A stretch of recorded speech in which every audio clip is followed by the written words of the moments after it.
Good evening, everyone. Today, I'll be discussing numeracy development with a focus on data analysis and shapes for early childhood education.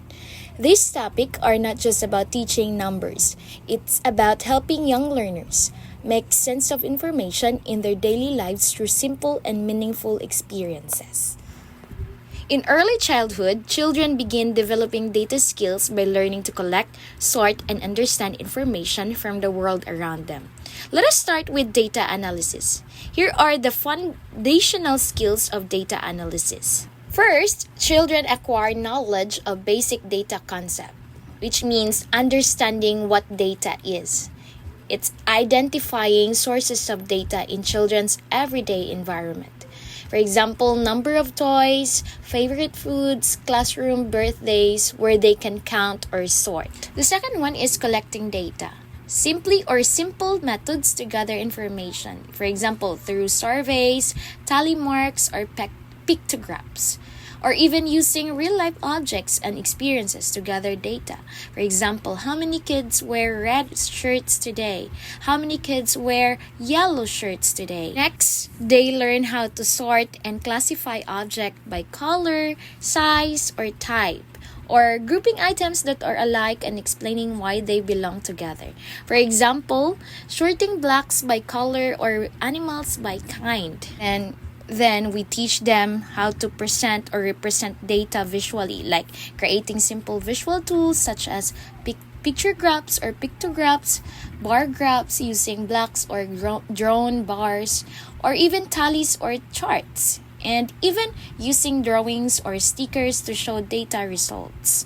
Once the data is represented, we help them interpret the information or interpreting data, wherein answering questions about data. For example, which is more, or how many like apples, or just making simple comparison using the word more or less, or which is most or least, like talking about what the data tells us. Throughout all of this, children also develop mathematical language using vocabulary like more than, less than, equal, group, tally, and chart. It's like encouraging children to explain their thinking using these terms. Next is we connect all these skills to real life experiences, making learning more meaningful. For example, doing a weather chart or snack preference survey that can turn math into something personal and exciting. And lastly, using data for problem solving, wherein encouraging children to ask questions and find answers using data. For example, what snack should we bring tomorrow based on today's favorites? It's like sorting early decision making through data interpretation. Now, the question is, how do we ensure that we as teachers are doing this effectively? So let's connect these content areas to the learning outcomes we aim to achieve. The first is we focus on developing our technological, pedagogical, and content knowledge, or the TPAC. This means that we must be confident in using digital tools like interactive whiteboards or math apps, understand the best teaching strategies for young children, and know how to explain data concepts in a way that it makes sense to the toddlers, preschoolers, and kindergarten learners. Second, we apply differentiated instruction in math, because not all children learn the same way. So we must create age-appropriate and ability-appropriate activities. For example, for toddlers, simply sorting games using colored blocks. So to the preschoolers, it's like collecting data using stickers on a favorite fruit chart. For kindergarten, we can use bar graphs and comparing data from classroom surveys. So in that, we adjust our activities so all children, regardless of the ability or learning style, they can participate and succeed. Third, and most importantly, we design activities that promote critical and creative thinking. This means going beyond just counting. So we let our children ask questions, predict outcomes, or make decisions using the data they've collected. So in this way, this builds their higher order thinking skills, which mao jud natong i-aim, such as analyzing, evaluating, and even creating their own charts or questions. So, when we combine strong content knowledge, effective teaching methods, and appropriate use of technology, we can give children meaningful experiences in early math. Through simple data activities, we're not only teaching numbers, we are helping young learners think, solve problems, and make decisions at a very early age. So this experience will or help form the foundation of lifelong learning and critical thinking, which are essential skills not only in math but also in life. Now, the second part of this report is all about shapes in early childhood education. Teaching shapes to young learners may seem simple, but it plays a major role in building their foundation for math, logic, and spatial understanding. Now let's take a closer look at what children need to learn about shapes and how we as educators can support this learning through the right content, teaching strategies, and tools. Now, children are naturally curious about the shapes they see every day, like in toys, food, science, and even in nature.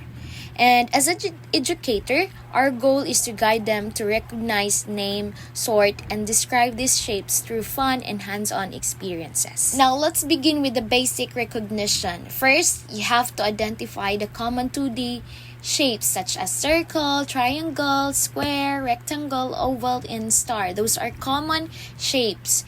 And then after that, you introduce basic 3D shapes like such as cube, spear, cone, or cylinder. And after that, let them recognize shapes in through their environment. For example, sun, it's like circle, box, square, or cube. They will also learn shape attributes. Like they have to understand the features of shapes, number of sides, corners, the curves, the edges, and the faces.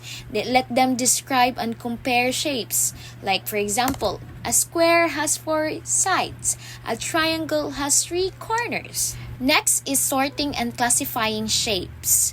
We allow them to explore shapes through sensory play. Like for example, puzzles, building blocks, drawing, and movement. So through this, they not only learn to identify shapes, but also compare and sort them based on their features. Next is describing and using mathematical language.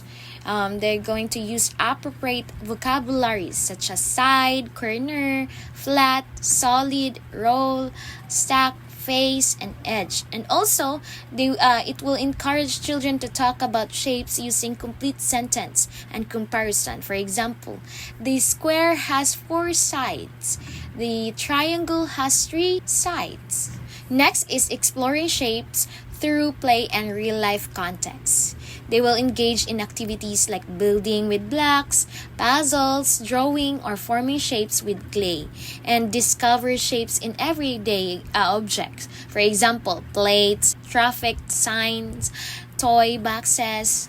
Next is composing and decomposing shapes, wherein from the given shapes, you're going to compose or make it composite figures.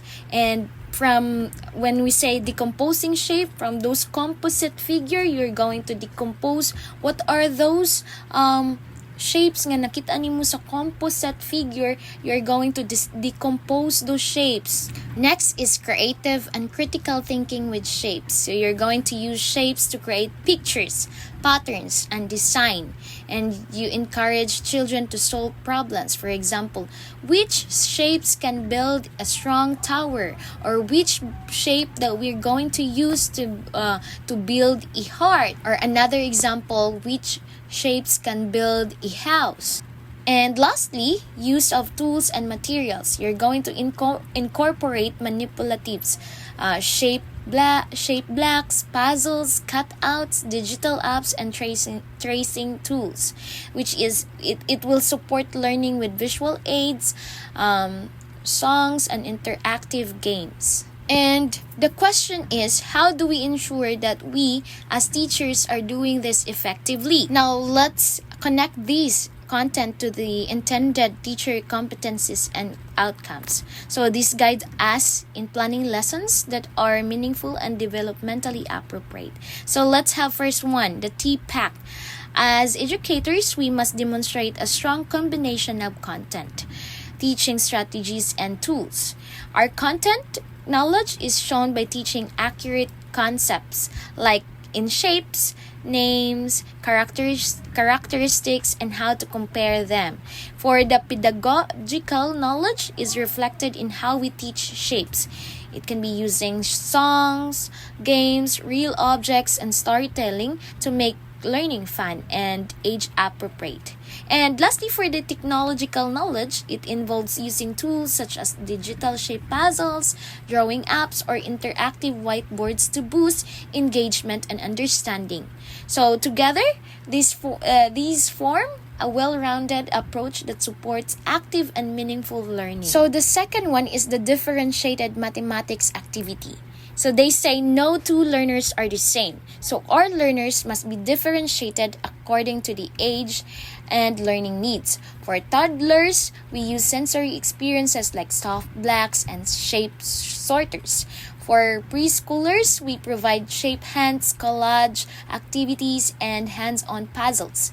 And for kindergarten learners, we move toward more complex tasks such as comparing sides and corners, identifying 2D and 3D shapes in real-world objects, and creating pictures using multiple shapes. We also modify tasks for learners with different abilities, offering extra visuals, physical objects, or movement-based learning when needed. And the third one is designing activities that promote critical and creative thinking, the HATs. So beyond basic recognition, children must be given chances to think deeply and creatively about shapes. So we let them analyze how are a square and a rectangle similar or different, or we let them evaluate which shape makes the best base for building a tower, or we let them create. Can you use different shapes to make a robot, a house, or an animal? So these tasks go beyond memorization and help develop higher order thinking skills, or the HATs.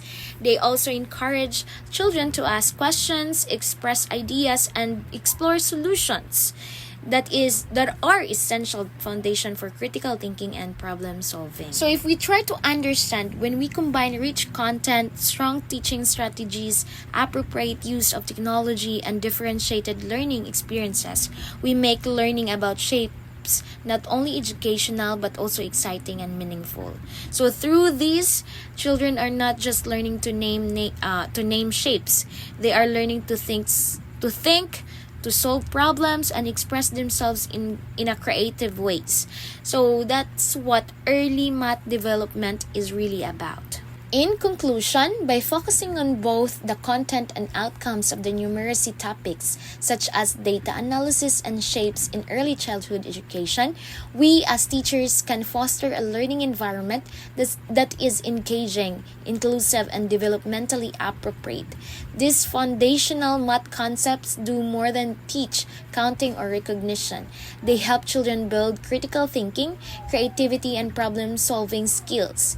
Teaching shapes and sharpens their observation and spatial awareness, while exploring data empowers them to make decisions and understand the world around them. Together, these experiences strengthen early math readiness and support the holistic development of every child in our care. And to formally conclude this report, here's an inspiring and relevant ending quote. Mathematics begins not with numbers, but with wonder. This quote beautifully captures the idea that early math learning, including shapes and data analysis, starts with curiosity and discovery, just like in early childhood education. So this is Sisa Pearl Luyao saying good evening and thank you for listening.